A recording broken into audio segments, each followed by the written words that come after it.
Very honored on talkSPORT's Rundown and End Zone to be joined by one of the best beat reporters that covers the NFL, and he's covering the coolest team, the hottest team in the NFL right now, who obviously will be in the Super Bowl in New Orleans at the Superdome, joined by Eric Woodyard, who covers the Lions for ESPN. Eric, how's it going, man?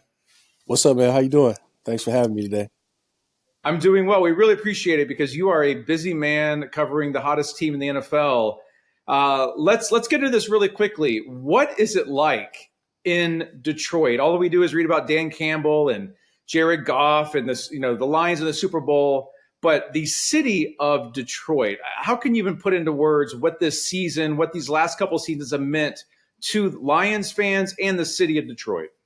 So I'm originally from Michigan. I grew up about an hour away in Flint. You know what I mean? And I think in my lifetime, I've never saw the excitement around this. I mean, obviously, I was a kid when Barry Sanders was playing, and I lived through the Matthew Stafford and Calvin Johnson era, and that was pretty insane. But, now it's just something that's never been done here, never been seen. Just everywhere you go. I was at my son's basketball game yesterday. You just see Lions jerseys all over the place. You know what I mean? Just everybody's super excited. They're continuing to do things that's never been done in franchise history. So you saw last night, they won the division back-to-back times. Then, also becoming the number one seed in the NFC for the first time. So I think they're doing things over and over that's never been done, and the fan base is just starving for all of that. So it's just crazy right now.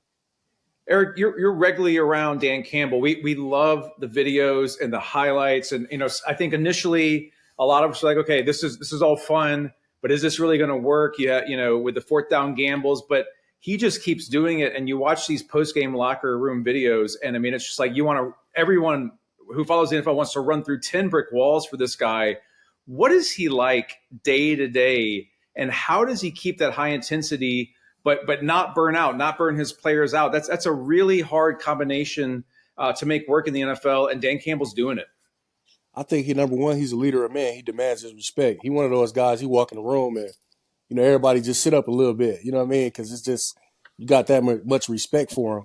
But I think from when he came, even the first year, 2021, that was my first season covering the team. And I think he's just been genuine and authentic. So I think you can respect a guy like that who's genuine and authentic. A lot of people would just see the viral clips about him talking about the biting the kneecaps and telling these funny stories. But that was just literally him every day. Some of them happened to go viral and some didn't. So I think, from day one, he's just been 100% authentic and genuine to himself, and that resonates with his players. He's been a former player, so he understands when to push and pull on a practice schedule.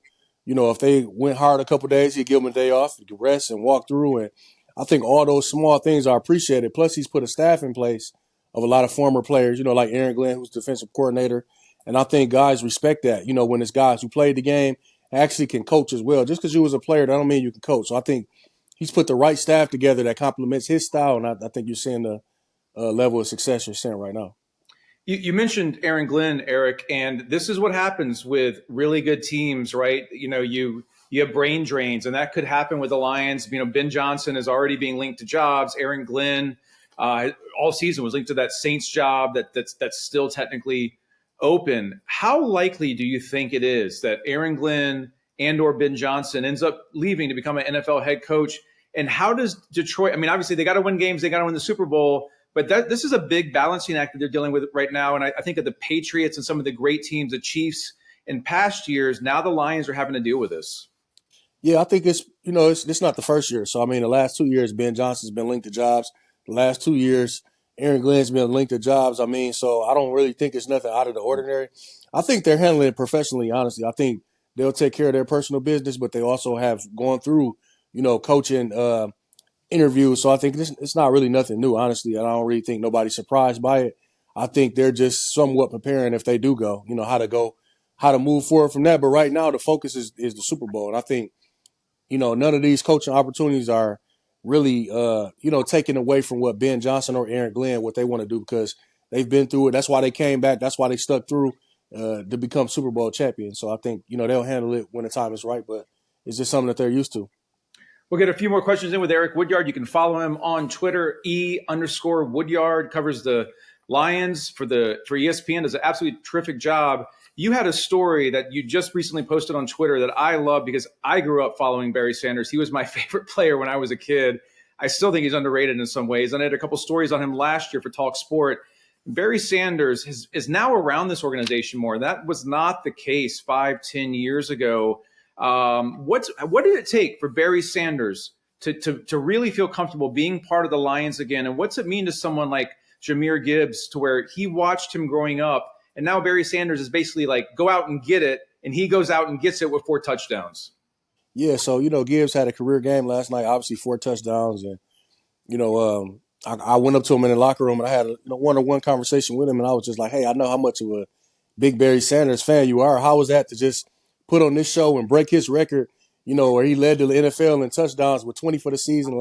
First person to do it since Barry Sanders, in front of Barry Sanders, and Gibbs was just he was like a little kid, just in the locker room, just saying, hey, that meant a lot, and I think when Gibbs first came in, Barry was one of the guys who was around. Mm-hmm. They haven't really talked all the time. Barry's not really a vocal guy like that, but I know if Gibbs needs him, he could probably talk to him. But just to see him around, I think that's what just been really big for Gibbs. And I think what it took to get Barry back, I think it just took time. I mean, a lot of people were bitter towards him the way he left the game here in Michigan, and I think it took time from him and it took time from the organization. Where I think it's like a perfect storm right now. Where you saw they put up the statue of him last year. He became the first Lions player to get a statue. And I think, they're finally honoring that pass and, respecting what he was able to do. Not saying that they never did, but it just took a while for the organization to kind of heal from the way he left the game and retired abruptly. And I think it's just perfect time, man. It's the best time in franchise history. Why not bring back the best player in franchise history?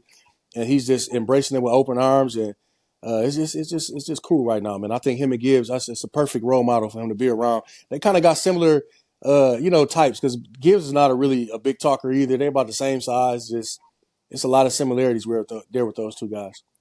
There's so many names right now. I mean, Jared Goff, Gibbs, Dan Campbell, Ben Johnson, Aaron Glenn. They're doing all this without Aiden Hutchinson, but none of this seems to happen without Jared Goff. And they took a risk on him. I mean, not a lot of teams would have invested in him, and it's completely paid off. How did they make it work?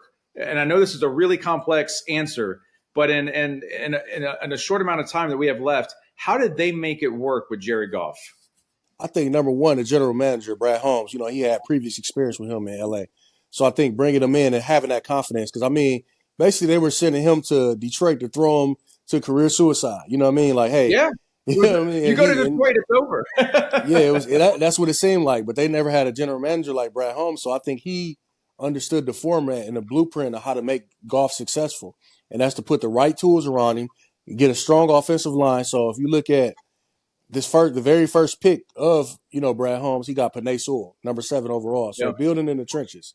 He built in the trenches. Then he brought in a lot of offensive weapons. So you drafted Amon-Ra St. Brown. You draft, Jamison Williams, and you draft Jahmyr Gibbs. You draft all these weapons that they've brought in, and it's the perfect match around Goff. And I think he's peaking at the right time. His confidence is high. The city's embraced him. And it's just a perfect storm, once again, with a general manager who believes in him. But I think it starts with that belief in him, like putting that confidence back in him and building the tools around him. And I think that's a complicated, short answer, but that's just what it is. So last one for you, Eric. We really appreciate it, talkSPORT. Being from Michigan, just reaching the Super Bowl would be a monumental feat for Lions fans. You were around last year, and last year it ended in heartbreak, and they had some, just incredible playoff games and really could have been in the Super Bowl. From your perspective, knowing this team, knowing this franchise, knowing the fan base, does this feel like the year, especially now that they won the NFC North, first round bye, guaranteed home field advantage? It'll be at Ford Field. Does this feel like the year finally for the Detroit Lions? It honestly does, man. I think even bigger than all that you just mentioned, I think them winning those big games, those primetime games, week after week after week. You look at this last game, the NFC number 1 seed on the line, plus the division title on the line. I think, for these guys being able to come on top of a lot of those big primetime games, I think it's prepped them for this stage, and just pushing through so much different, so many different things, so many injuries, so many things, and still being able to keep this rolling. I think it just shows the resiliency and grit of this team, which is what they've been pushing. And I think, it feels like this team, just as much as any team across the league, has a legitimate shot at a Super Bowl, and that's crazy to say. Eric, we really appreciate it. Talk Sport. Hope we can get you on in the future. Enjoy the playoffs, and hopefully seeing you in New Orleans for the Super Bowl, man. All right, man. Appreciate you, man. Thanks for having me.